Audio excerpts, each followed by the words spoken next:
The strangest UFO claim on the internet does not begin in space. It begins under the ocean. An anonymous poster said the craft were not arriving here, they were being built here, one at a time, for specific jobs, by a mobile construction facility that moves, hides, and destroys anything that gets too close. No name, no documents, no proof. But 2 years later, the post is moving again because some of the most credentialed public voices in this subject have started pointing to the same place, the ocean.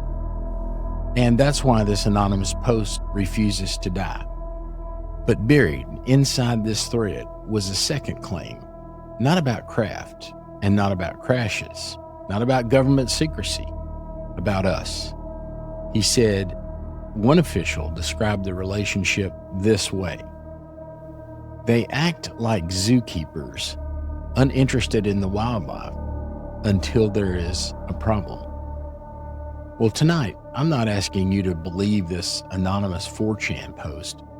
I'm asking you to listen to the way the account was heard by thousands of people. In his own words, with all the things that make it impossible to prove and all the things that make it very hard to forget. He started with 5 claims. I have intimate knowledge of what the U.S. currently knows about UFOs minus the last 2 years. UFOs are primarily unmanned drones, and they are built to spec each time they're deployed. UFOs are created by a mobile construction facility that hides in the ocean. The construction facility destroys anything that comes close to it and will disappear for days when approached aggressively. U.S. believes the facility has been active on Earth for at least 100 years or much longer. Fire away on questions and I'll answer what I can. You won't be disappointed. And that is the whole trap. 5 claims, simple enough to understand in 10 seconds, strange enough to stay in your head for 2 years. Unmanned craft built for each mission, made underwater, protected by something hostile, and older than anyone working on the programs. Now, please, none of this is verified. Keep that in your back pocket the entire time we go through this. But the reason this thread spread is not just what this poster claimed, it was how he sounded and how he didn't sound like a prophet. And he didn't sound excited. He didn't write like someone trying to start a new religion. He sounded, well, tired. So before we get to the ocean, let's start with a job. And he claimed he was not a pilot. He's not a contractor and not a man who saw lights in the sky. He claimed that he worked on recovered craft after other teams had already arrived. The first team leaves that deals with occupants and initial discovery. We arrive and meet with an external member of the team who can touch and examine the parts that we're not allowed to interact with. We never have to cut our way into the UFO. We enter. The first order of business is checking for E115. Now that's element 115. Then leaving the ship together to send it away. We return and look for any tools and loose objects that can be extracted. We then start to strip any specialized components on board, such as sensory equipment or navigation equipment. We leave, and a third and fourth team arrive, likely to remove the bulk of the craft. Now, that's the first thing that makes this post pretty different. It doesn't describe the impossible like it's sacred. He describes it like it's inventory. My section monitored just this craft and any interactions it attempted. Talking about other projects is considered career suicide. Well, some people on this thread asked, how does someone get into a program like that? And he didn't describe it to be a movie scene. One, there's no secret handshake, no dramatic recruitment phase, just a clean record and the door opening.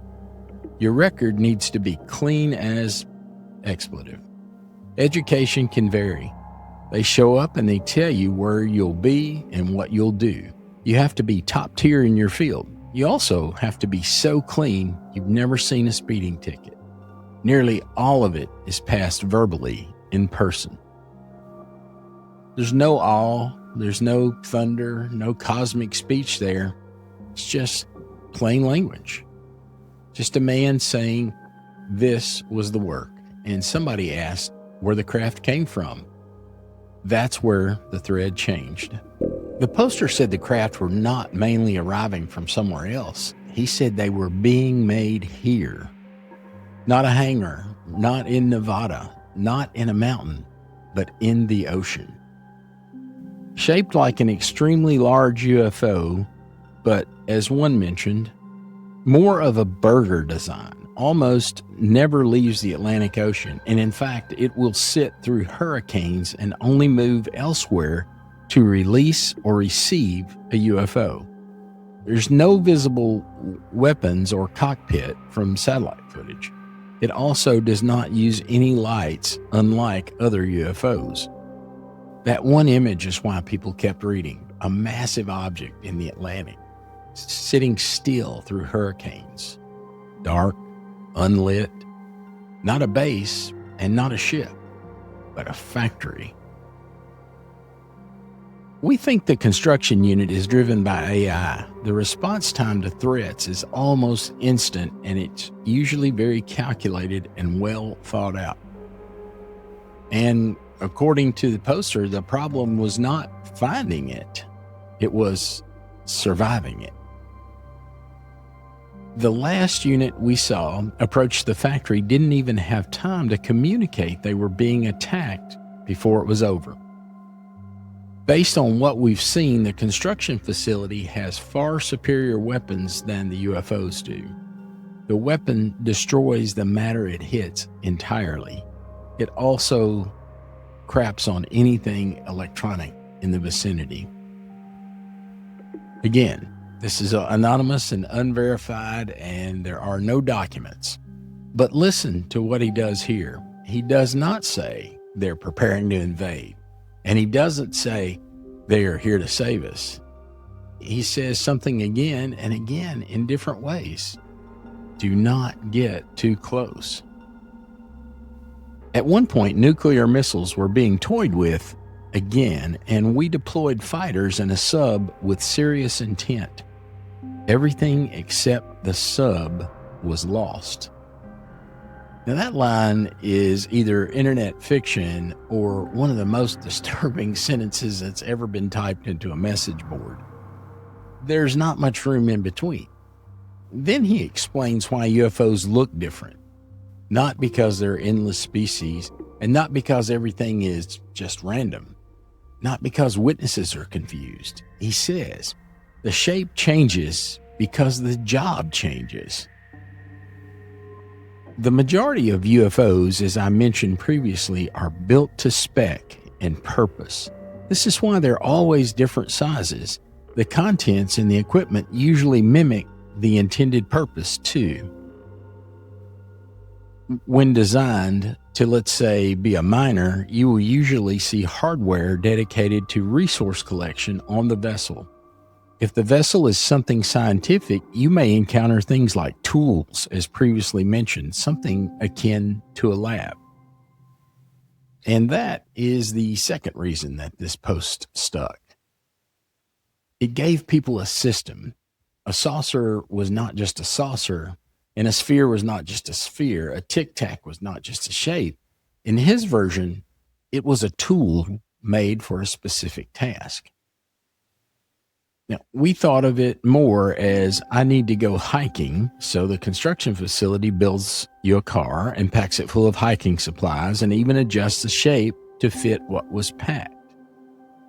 And then he used an even stranger analogy, one that somehow made the whole thing easier to picture. The best analogy I can give for the variety and spec comment is think of it like wrapping food in tinfoil on a plate. It's a bad analogy, but you get the idea. Usually, they will always be round or oval, sometimes even pill-shaped. The tin foil fits the intended function of covering everything without squishing it. And then came the detail he seemed most interested in. Not a weapon, not a control panel, not a star map, but a lab. One poster asked what was the most interesting thing he'd ever encountered there. And he said this, probably the lab, since we never fully understood how it worked before it was destroyed. My favorite is finding one that is fitted for research. If we're lucky, we find things we've never seen before. Before I left, we were looking at what we thought was a lab of some kind for genetics. Now, that's where this stops feeling like a craft retrieval story. It starts feeling like something else, because if the crafts are tools, then the next obvious question is, what are the tools for? So people ask about the power source. His answer connected to the thread of one of the oldest and most controversial names in modern UFO culture, Bob Lazar. Correctish. The power source is E115. The thing no one talks about is that usually they seal it within the craft because it produces its own gravity field. Bob Lazar handled E115, which was already pulled out and which is rare and weird. Protocol now is that only one person is allowed to handle the E115. I was forbidden from touching it or interacting with it. We still have trouble producing this too. Now, this part is not new. Element 115 was already central to Bob Lazar's claims decades earlier. So if this is fiction, that's exactly where the writer would borrow that from. But that's also the way the post works on people. It just keeps doing this. It gives you things familiar enough to recognize that bends into something colder, not a miraculous fuel source sitting in a lab, a sealed hazard, a protocol, a thing most workers are forbidden to touch. And once again, he makes the extraordinary sound administrative. And that may be the most unsettling part of this whole thread. Now, eventually, people stop asking him about the craft, and they want to know what was inside. And here, he gave less, which somehow made it worse. Imagine the typical grays you see on TV. I've seen 2 corpses, so maybe there are different species, but I've never laid eyes on another. They are smaller than humans and look like your typical gray aliens you see. Holes for ears, and they can look at very bright objects without being blinded. Now, I've never seen one move their mouth, but I've also never interacted with one. Someone asked if they were biological or machine. The answer was one word: bio. One word. No explanation, no mythology, no home planet, no grand revelation, just bio. And then someone asked what they wanted. That's when the thread stopped being about UFOs. Rumors mostly. They almost never want anything to do with us. Mentions of destruction or warfare apparently changed their attitude pretty quickly. Now, that idea comes back again and again. They're not here to conquer us, and they're not here to love us. They mostly don't care until we become a problem. The U.S. believes they're not here to harm us. They only seem interested in us once they realize we're destroying things around us, including each other. And then he gave the line that people remembered. One of the officials in charge said something that stuck with me. They act like keepers of a zoo, uninterested in the daily life of wildlife until there's a problem. Now, that's the sentence that made the thread bigger than just a 4chan leak. Because everybody understands a zoo. The animals don't know who built the fence, and they don't understand the feeding schedule. They don't vote on the medical procedures, and they don't get told why the lights go on or off at night. And they live inside a managed environment. And when something enters the enclosure, the animals look up. They cut their losses when crashes are recovered. Same with personnel. Zookeepers aren't friends with the animals. Well, someone pushed back. Most zookeepers care about the animals, and he didn't soften it a bit. Some of the tools designed for abduction would make you rethink that. A lot of them cause pain or harm. A common tool we find is one that seems to scramble coherent thought and make the subject childlike. The best way I can describe its use is like forcing a stroke without actually having one. It makes you delirious, but it also makes you childlike for a few hours. That may be the darkest claim in the whole thread, not because it's the biggest, because it is the smallest. A tool, a procedure, a temporary injury, a human being reduced to a manageable state. And then he gave this analogy that explains why so many people found this account terrifying. I think the harm they cause is the same as cutting open a mouse to check the local population for signs of bad health in a population. Collateral damage, not hatred. Collateral damage, that's much colder. By this point, the thread had become the thing anonymous posts almost never become. It was coherent. People kept asking questions, and he kept answering some and refusing others.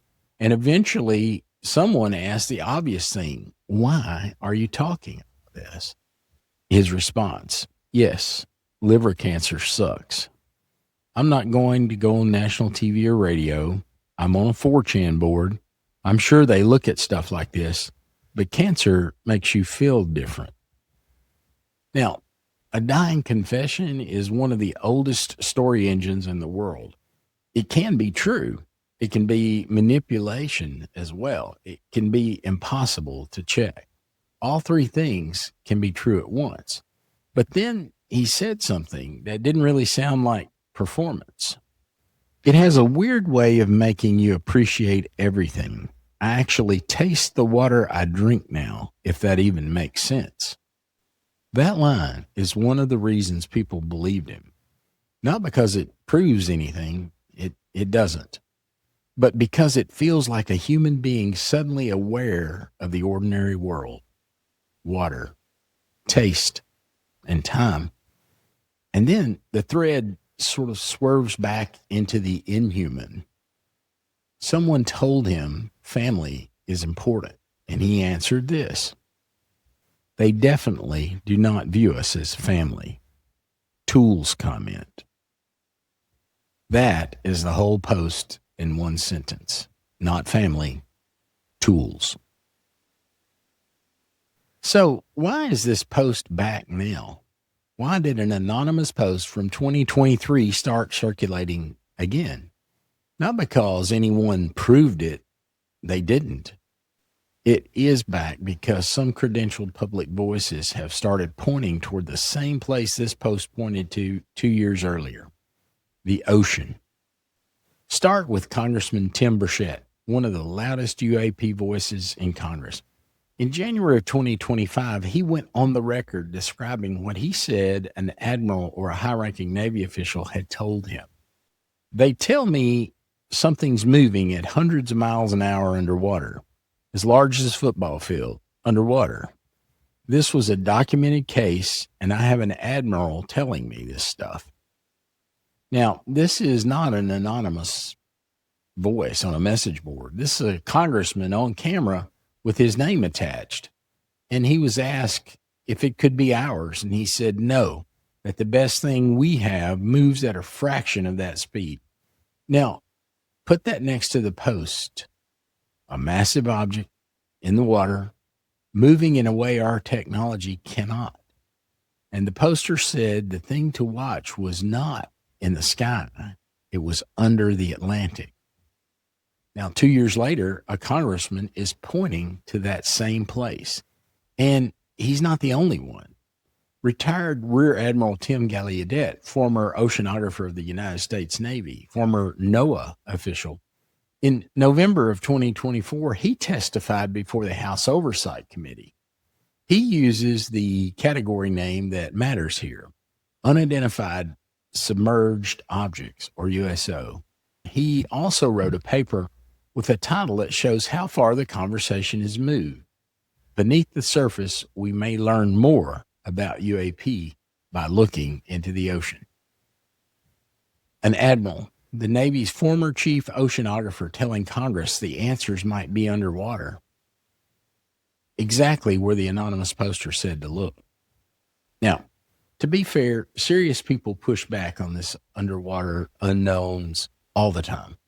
Some cases become whales, sea life, sensors, weather, or operator mistakes. The admiral makes this claim. Skeptics challenge it. Well, both things are true. But here's the part that should put a chill in you. Because there is a documented government-adjacent research question that runs straight through the poster's central claim. Not whether UFOs are real, but whether some are actually being built right here. The poster's whole story rested on one strange idea, that the craft are not all arriving from somewhere else. They are manufactured on Earth. And the research materials tied to the DIA's UAP work contains a question written in the mandate itself. Are any of these configurations made on Earth by them or us? Read that again. A government-linked research question asks whether the craft are being assembled here on this planet by something that is not us. The same material discusses the possibility that some UFOs could be assembled from materials obtained here on Earth by travelers coming from somewhere else. And they point to a problem a forensic mind can't unhear. If the craft were built here from materials found here, then ordinary material testing might not settle this question. The materials could look completely terrestrial, even if the hands that shaped them were not. Now, that doesn't prove the anonymous poster, but it does make his central idea a little harder to laugh off.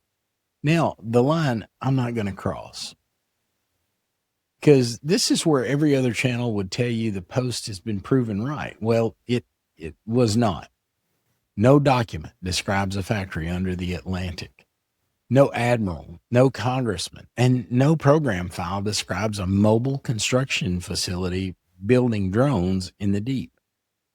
And the man who would know best, the physicist who led the program, could not confirm a permanent non-human facility operating here on Earth. So sit with how strange that is. The serious people asking the questions. The anonymous stranger claimed that he already has the answers. And the honest space between those two things is exactly where this post lives and exactly why it won't die. None of this proves him. It does something stranger, though. It shows a nameless voice landed on the same question that a Navy admiral, a sitting congressman, and a DIA-era research thread are still circling around years later, on the record, and still unsure. And underneath all of that, the poster kept doing the one thing credentialed voices still do as well. He admitted that he didn't know. You're asking the same question leadership struggled with. We are not entirely sure. That uncertainty is part of the hook, because in a world full of people performing confidence, that uncertainty can sound like honesty. And that may be why the post refuses to die. Now, we have to be fair. There are reasons not to believe any of this, big ones, like no name, no documents, no verifiable employment history, no chain of custody, no physical evidence, no way to separate the memory from invention, and no way to know whether the writer was leaking information, role-playing, or building the perfect UFO campfire story. And some claims are pretty convenient.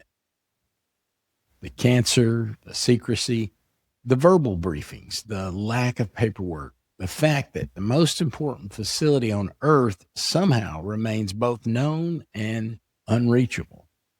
Well, all of that makes the story impossible to stand on. But that is not the same as saying it has no power. Some stories survive because they are proven. Others survive because they explain the emotional shape of a mystery better than the official language does. And that's what happened here.